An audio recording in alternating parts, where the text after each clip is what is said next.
1. David and the Holy Bread. A. Featured scripture text. 1 Samuel 21:6.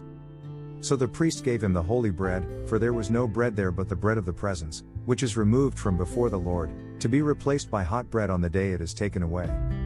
At 1. David came to the tabernacle looking for something to eat and a weapon with which he could defend himself.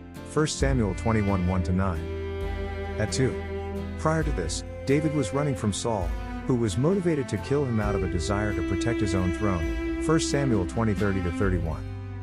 At 3. After realizing that Saul was out to get him, David fled to Nob to meet Ahimelech, the priest who was presiding over the tabernacle. 1 Samuel 21:1. At 4. David asked for food, and the only thing that was present at the tabernacle was the bread of the presence. B. Why did the priest Ahimelech allow the holy bread to be given away to David? At 1. The priest Ahimelech had given David the old showbread that had been replaced by new showbread. According to the law, only the priests were allowed to eat the old showbread after it was replaced with new. At 2. Ahimelech knew the law was given to further life and that the spirit of the law demanded that feeding the needy must be put ahead of ritual if the two ever seemed to conflict. Deuteronomy 15:7-8. If among you, one of your brothers should become poor, in any of your towns within your land that the Lord your God is giving you, you shall not harden your heart or shut your hand against your poor brother, but you shall open your hand to him and lend him sufficient for his need, whatever it may be. C. Jesus later appealed to this incident to justify his practice of ignoring those Pharisaic traditions that put safeguarding religious ritual above helping the hungry. Mark 2:23-26. One Sabbath he was going through the grain fields, and as they made their way his disciples began to pluck heads of grain. And the Pharisees were saying to him, "Look, why are they doing what is not lawful on the Sabbath?"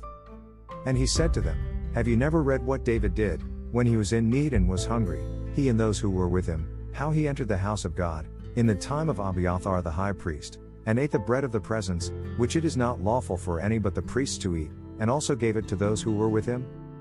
D. Have you ever come to a crossroad where you are placed in a situation of making a hard decision, meeting compassionate needs versus following traditions? Which one will you choose? E. Following such traditions leads only to bondage to sin and not freedom according to the law of liberty that the Spirit enables us to obey. James 1:25. But the one who looks into the perfect law, the law of liberty, and perseveres, being no hearer who forgets but a doer who acts, he will be blessed in his doing. F. Many a time we are faced with such a situation and may have to make a hard decision. Such a time like this may not be pleasant and unpopular. G. So what is your real motivation? Either swing to the left or to the right. The choice is yours. H. As long as your decision is redemptive, moved by compassion and right without traces of any sin, it is admirable and well-pleasing to the eyes of others and God Himself.